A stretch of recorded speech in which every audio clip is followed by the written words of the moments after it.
요즘은 시장 정말 장난이 아니죠? 하루는 막 폭등했다가 바로 다음 날에는 폭락하고 진짜 롤러코스터를 타는 것 같아요. 오늘 이 시간에는요, 이 혼란스러운 움직임 뒤에 대체 어떤 역설이 숨어 있는지 한번 제대로 파헤쳐 보겠습니다. 자, 이게 어떻게 된 일이냐면요. 금요일에는 중국에서 새로운 수출 허가제를 발표하니까 가격이 막 치솟았어요. 그런데 월요일이 되자마자 시카고 상업거래소 CME에서 갑자기 선물 거래 증거금을 확 올려버린 거예요. 그러니까 거래 비용이 비싸지니까 당연히 투자가 위축될 수밖에 없었겠죠? 가격이 그대로 곤두박질 쳤습니다. 아니, 어떻게 이렇게 하루아침에 극과 극을 달릴 수 있을까요? 진짜 원인이 뭘까요? 네, 바로 이 질문. 은은 시장에서 대체 무슨 일이 벌어지고 있는 걸까? 이게 바로 오늘 우리가 함께 답을 찾아 나갈 핵심 질문입니다. 이런 단기적인 잡음들 너머에 있는 은의 진짜 스토리가 뭔지 지금부터 추적해 보겠습니다. 이렇게 복잡한 시장을 혼자 뚫기는 어렵죠. 그래서 저희가 길잡이를 한 명 모셨습니다. 바로 블랙스노우 캐피탈의 알렉산더 캠벨인데요. 이 사람이 누구냐면요. 그 유명한 세계 최대 헤지펀드 브리지워터 출신입니다. 게다가 지난 2월부터 꾸준히 은은 오른다라고 주장해온 인물이에요. 캠벨이 이런 말을 했어요. 지금이야말로 시장이 재미있으면서도 동시에 무서운 시점이다. 와, 이 말 한마디가 지금 은시장 상황을 정말 정확하게 꿰뚫고 있는 것 같아요. 단기적으로는 위험해 보이는데 장기적으로는 엄청난 잠재력이 있다. 이 둘이 아주 팽팽하게 맞서고 있다는 거죠. 정말 흥미진진하면서도 좀 무섭지 않나요? 자, 그럼 먼저 안 좋은 얘기부터 해볼까요? 단기적으로 왜 은시장이 이렇게 흔들리는지 이른바 약세론의 근거부터 하나씩 짚어보겠습니다. 지금 은시장에 어떤 먹구름이 끼어 있는 걸까요? 캠벨이 지적하는 단기 리스크는 크게 네 가지입니다. 첫째, 연말이 다가오고 있잖아요? 그럼 투자자들이 세금 때문에 차익 실현 매물을 던질 가능성이 있다는 거고요. 둘째, 요즘 미국 경제가 좋다는 소식이 들리면서 달러가 강세인데 이게 보통 은 같은 원자재 가격에는 안 좋은 영향을 줍니다. 셋째, 아까 말씀드렸던 CME의 증거금 인상. 이건 뭐 투기 수요를 직접적으로 얼어붙게 만드는 조치죠. 그리고 마지막으로 기술적으로 봤을 때 너무 단기간에 급등해서 과매수 상태라는 겁니다. 한 번쯤 조정을 받을 때가 됐다는 신호죠. 자, 지금까지는 좀 우울한 얘기였죠? 하지만 이제 이야기의 완전히 다른 면을 볼 차례입니다. 이런 단기적인 폭풍은 너머에서 은의 미래를 아주 밝게 만들어줄 강력한 힘, 바로 순풍에 대해서 알아보겠습니다. 자, 이 숫자 한번 보세요. 온스당 134달러. 이게 뭘 의미하는 숫자일까요? 캠벨의 분석에 따르면요.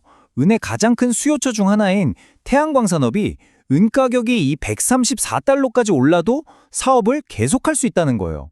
즉, 손해를 보지 않는다는 거죠. 이게 정말 어마어마한 얘기거든요. 네, 이건 정말 엄청난 상승 잠재력을 뜻합니다. 지금 선물 가격보다 무려 70%나 높은 수준이거든요. 다시 말해서 친환경 에너지라는 이 거대한 흐름이 은 가격이 떨어지지 않도록 아주 튼튼한 안전망 역할을 해주고 있다는 겁니다. 자, 그리고 또 하나의 거대한 수요처가 있습니다. 바로 인공지능 AI입니다. 캠벨이 AI와 은의 관계를 설명하면서 좀 암호 같은 말을 했어요. 모든 LLM 쿼리, 그 전자의 마진은 은에서 나온다. 이게 대체 무슨 소리일까요? 자, 그 암호 같은 말의 뜻을 풀어보면 이렇습니다. 간단해요. 은은 전기를 가장 잘 통하게 하는 물질이거든요. 최고의 전도체죠.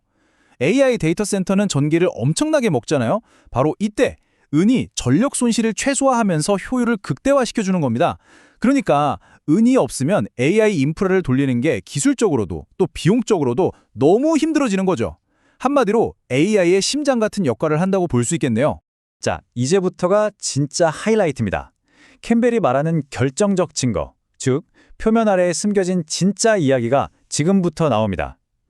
그건 바로 은시장이 사실은 두 개로 쪼개져 있고 그 둘 사이에 엄청난 가격 차이가 벌어지고 있다는 겁니다. 이 표를 한번 보세요. 정말 극명하게 드러나죠? 우리가 흔히 보는 선물 시장, 코맥스에서는 은 1온스에 75달러예요. 그런데 실제 은을 주고받는 실물 시장, 예를 들어 상하이에선 85달러, 두바이에서는 무려 91달러의 거래가 되고 있습니다. 가격 차이가 엄청나죠? 여기서 중요한 건 역사적으로 봤을 때 이런 상황에서는 항상 실물 가격이 정답이었다는 점입니다. 방금 보신 이런 현상을 설명하는 전문 용어가 바로 백워데이션입니다. 좀 어려워 보이지만 사실 간단해요. 나중에 받을 은보다 지금 당장 내 손에 있는 은이 더 비싸다 이런 뜻입니다. 그만큼 지금 당장 은을 구하려는 실물 수요가 터져나가고 있다는 강력한 신호죠. 그리고 이게 그냥 작은 시장에서 일어나는 일이 아니에요. 세계 최대 귀금속 시장 중 하나인 런던에서 무려 수십 년 만에 가장 높은 수준의 백워데이션이 나타나고 있습니다. 이건 정말 실물 은에 대한 수요가 역사상 유례없을 정도로 강력하다는 걸 보여주는 겁니다. 자, 이제 슬슬 결론을 내릴 시간입니다. 우리가 지금까지 살펴본 이 복잡한 상황, 이 팽팽한 줄다리기를 한번 정리해 보겠습니다. 결국 핵심은 이 줄다리기입니다. 한쪽 편에서는 선물 시장의 불안한 심리가 가격을 내려라 하고 잡아당기고 있고요. 다른 한쪽 편에서는 태양광과 AI라는 어마어마한 실물 수요가 가격을 올려라 하고 잡아당기고 있는 거죠. 정말 팽팽한 싸움입니다. 종이 위에서 거래되는 가격과 실제 세상에서 필요로 하는 수요, 이 둘의 싸움에서 과연 어느 쪽이 먼저 무릎을 꿇게 될까요? 이 질문이야말로 지금 어느 시장의 역설을 가장 잘 보여주는 것 같습니다. 오늘 우리가 함께 살펴본 내용들을 바탕으로 앞으로 이 거대한 줄다리기의 승자가 누가 될지 지켜보는 것 정말 흥미롭지 않을까요?